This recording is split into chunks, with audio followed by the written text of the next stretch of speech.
লন্ডনে আসার পর থেকেই কিন্তু রান্নাঘরের জায়গাটা আমি পাকাপাকিভাবে পেয়ে গেছি। বিয়ের আগে বাড়িতে সেভাবে রান্নাবান্না আমাকে করতে হয়নি, টুকটাক করতাম মাকে হেল্প করার জন্য, এই ধরুন ভাত, ডাল, ডিম ভাজা, আলু ভাজা। কিন্তু এখন আমি টুকটাক ভালোই রান্না করতে পারি আমার মনে হয়, কারণ সবাই খেয়ে আজ পর্যন্ত ভালোই বলেছে, কেউ খারাপ বলেনি। হ্যাঁ, একবার খারাপ বানিয়েছিলাম, পোলাও সেদ্ধ হয়নি, সেটাও আমার শ্বশুরবাড়িতে। সেটা খুব আমার মন খারাপ হয়ে গেছিলো আমার আর শাশুড়িমার।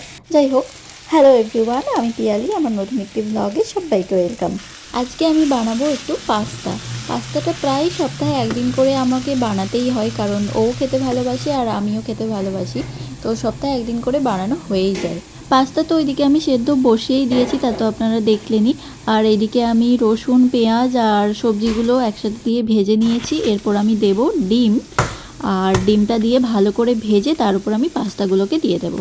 বাইরের দিকে একবার তাকিয়ে দেখুন, এখনও কত আলো। এটা কিন্তু আমি রাতের ডিনার বানাচ্ছি, আর বাইরে এখনও এত আলো। এখন প্রায় 9টা বাজছে, সন্ধে হতে হতে প্রায় 9:30 বেজে যায়। রান্না করতে আমার কিন্তু বেশ ভালোই লাগে, তবে হ্যাঁ, ডেলি ডেলি আমার ভাত ডাল রান্না করতে একদম ভাল লাগে না।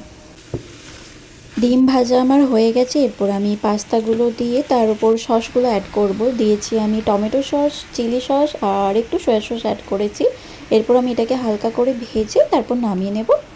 কিছুটা এরকম দেখতে হবে, আর খেতে কিন্তু দুর্দান্ত হয়েছে। আপনারা কিন্তু একবার ট্রাই করতেই পারেন। এই রান্নাঘরের এই একটা কাজ জানেন তো, বাসন ধোয়া, একদম আমার ভাল লাগে না। যাই হোক, আজকে ডিনারে আমি তো পাস্তা বানিয়েছি, আপনারা কি বানিয়েছেন অবশ্যই কিন্তু কমেন্ট করে জানাবেন। আজকের ব্লগটা এখানেই শেষ করছি। Bye bye.